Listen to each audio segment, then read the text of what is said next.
Hi കൂട്ടുകാരെ, ഇന്നത്തെ recipe ഒരു അവൽ പ്രഥമനാണ്. എങ്ങനെ തയ്യാറാക്കും നോക്കാം. ഒരു പാത്രം അടുപ്പത്തിലേക്ക് വെക്കുക. അതിലേക്ക് 1 ടീസ്പൂൺ നെയ്യ് ചേർത്ത് കൊടുക്കുക. ലോ ഫ്ലെയിമിലായിരിക്കണം.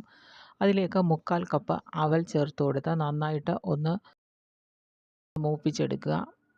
നന്നായിട്ട് മൂത്ത് വരുന്ന സമയത്ത് അതിലേക്ക് 200 ഗ്രാം ശർക്കര 1 കപ്പ് വെള്ളത്തിൽ നന്നായിട്ട് ഒന്ന് പാനിയാക്കിയതിന് ശേഷം ഇതിലേക്ക് ചേർത്ത് കൊടുത്ത് അതും ലോ ഫ്ലെയിമിൽ തന്നെ നന്നായിട്ട് ഒന്ന് വറ്റിച്ചെടുക്കുക. ഒന്ന് വറ്റി വരുന്ന സമയത്ത് നന്നായിട്ട് വറ്റണം. ലോ ഫ്ലെയിമിലും ആയിരിക്കണം, സ്ലോയിൽ ഇത് വറ്റിക്കാവൂ. ഇതിന് ശേഷം നന്നായിട്ട് വറ്റി വരുന്ന സമയത്താണ് തേങ്ങാപ്പാൽ ചേർക്കേണ്ടത്. 1 കപ്പ് ചിരകിയ തേങ്ങയിൽ നിന്ന് 1/4 കപ്പ് രണ്ടാം പാലും അതുപോലെ 1/4 കപ്പ് ഒന്നാം പാലും എടുത്ത് വയ്ക്കുക.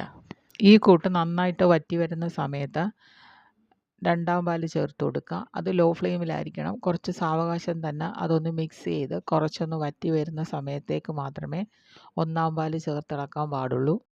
ഇത് നന്നായിട്ട് വറ്റി വരുന്ന സമയത്ത് ഒന്നാം പാലും ചേർത്ത് കൊടുക്കുക. ഒന്നാം പാൽ ചേർത്ത് കൊടുത്ത് നന്നായിട്ട് ഒന്ന് മിക്സ് ചെയ്തെടുക്കുക. ഒന്നാം പാല് സ്ലോയിൽ മിക്സ് ചെയ്ത് കൊടുക്കുക. അതിന് ശേഷം നെയ്യിൽ ഡ്രൈ ഫ്രൂട്ട്സും തേങ്ങയും വറുത്തെടുത്ത് ഇതിൽ ചേർത്ത് കൊടുക്കാം.